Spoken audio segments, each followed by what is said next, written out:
Nothing is evil in the beginning. And there was a time when the world was so young.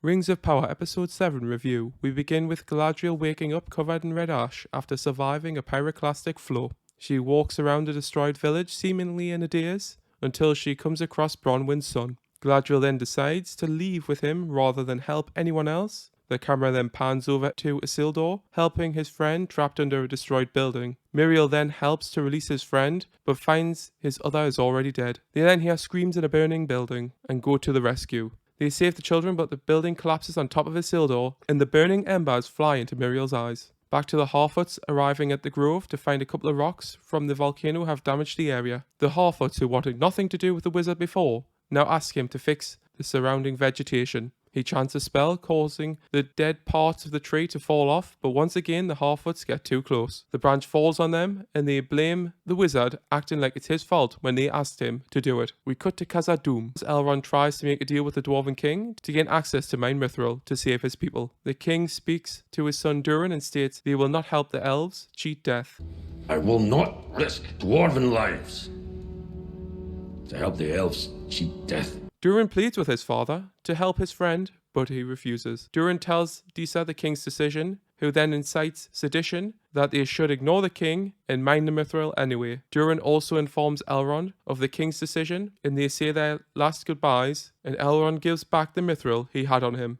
Durin then coincidentally pushes the mithril to the Cryptid Leaf, and it's cured in the Southlands with Galadriel and Bronwyn's son. Galadriel blames herself for the creation of the Shadowlands and accepts that she has lost and they must retreat. Elendil watches over the survivors as they travel to the Númenórean base camp, hoping to find his son until Miriel and Isildur's friend show up to tell him what happened. Galadriel is traveling to the base camp also as she talks to Bronwyn's son and gives him her sword in enemy territory to make him feel better. Elendil notices something wrong with Miriel and they both come to realize she is now blind, but to tell no one about it. The Harfoots are sending away the big scary wizard, but wait, the tree is coming back to life, but no one sees. Nori regrets helping the wizard, realizing she is nothing more than a Harfoot. Back to Galadriel as she talks about the loss of her brother and her husband Celeborn. Bronwyn's son blames himself as he gave the enemy the sword, and Galadriel tries to make him feel better, but fails. Galadriel decides not to fight the orcs that are looking for them and hides instead. In Khazad-dûm is Elrond and Durin mine mithril, ignoring the king's command.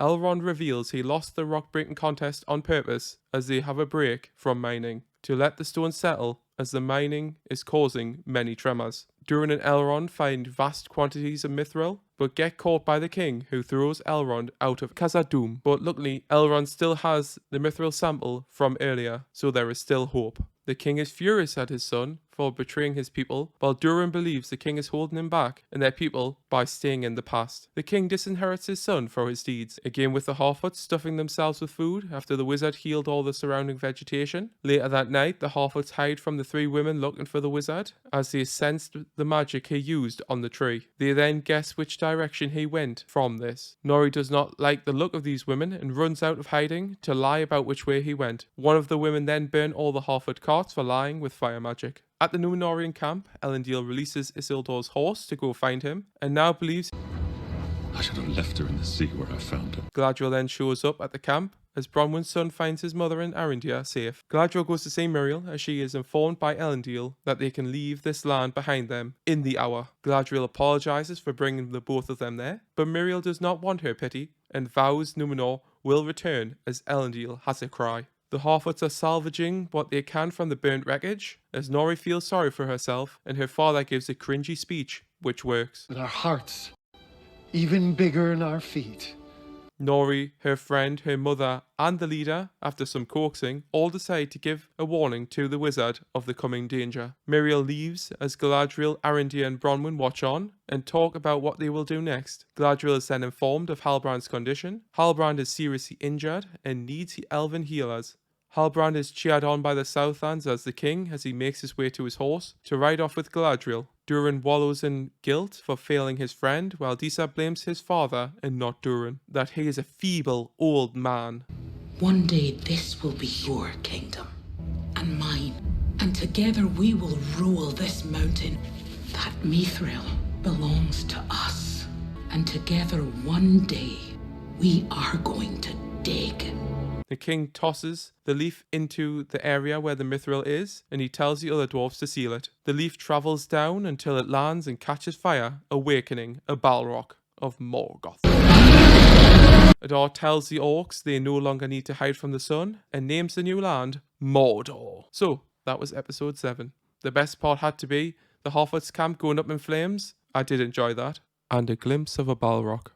That is honestly it. There was problems with almost every other character and event in this episode. Now let's start once again. The Harfoots are boring and can be taken out of this episode. You get this stupid line. You know, Malva, once it would be grand if you weren't right all the time. Is to be decaravaned. You ought to have done at the camp. Take their wheels and leave them. Brandyfoot girl was right to help him. Was right all along. They are just a waste of time and can be taken out of this entire show. As for the Durin and Elrond story, not sure why the king said no. By the sounds of it, the elves just wanted access to the mine, not about having the dwarves mine it, so no fear of dwarven lives. If it's the Tremors that were the problem, they could supervise and help. They make it sound like he knows or suspects a Balrog or some other shadow creatures are down there, but is not telling anyone about it. The line, greater minds than ours have decided to let the elves perish, just sounds like he is passing responsibility to the gods. But what if it was Sauron or Morgoth who caused it and he does not know? Durin really has a thing for Elrond in this episode to an unhealthy level. Disa's character changes massively during this episode, from a more kind, caring and joking character to one of a seditious, power-hungry woman, closer to Grima Wormtongue out of nowhere, spreading poison into Durin's ear. As for the characters in the Southlands, who should be dead, but let's ignore that, Isildur is alive. He has to be to cut the ring off Sauron's hand, so the house collapsing on him is of no danger, which is always a problem with prequels. Miriel would not go into a burning building as the ruler. Her health and safety are the top priority. Anything happens to her, your life is over. They make Elendil into a big crybaby. I hated that, as I liked this character a few times before this. Finally, Galadriel. Why did she ignore helping everyone she knows who are nearby? Or even the people who are in need close by to her, to just help Bronwyn's son, who she's never met. The camera shows Isildur just a few meters away, and Miriel a bit further than that, who Galadriel would have been able to hear with her elven ability. Why are they making fun of Galadriel's husband, Celeborn, in this episode? Saying he is missing, presumed dead, when we know he is in the Fellowship of the Ring? Did they just not want Galadriel to be getting advice from a man? Or to have a husband? Because they wanted to make her a love interest for Halbrand? Galadriel, the trained fighter, giving up her weapon in enemy territory is just dumb. You do get some of Galadriel realizing her mistakes, but it's a little too late, with only one episode remaining to redeem her. Also of note is that the whole story of the Southlands was just to create an origin for Mount Doom and Mordor, which was made by a sword moving a rock out of place for some water to flow into a volcano. Did we really need an origin for this? And was that the best they could do? And that the reveal was just a name change was just lazy. Honestly, this episode is terrible, and with just one left, there's no way they can fix the mistakes of the past. See you in the next episode. Fly, you fools!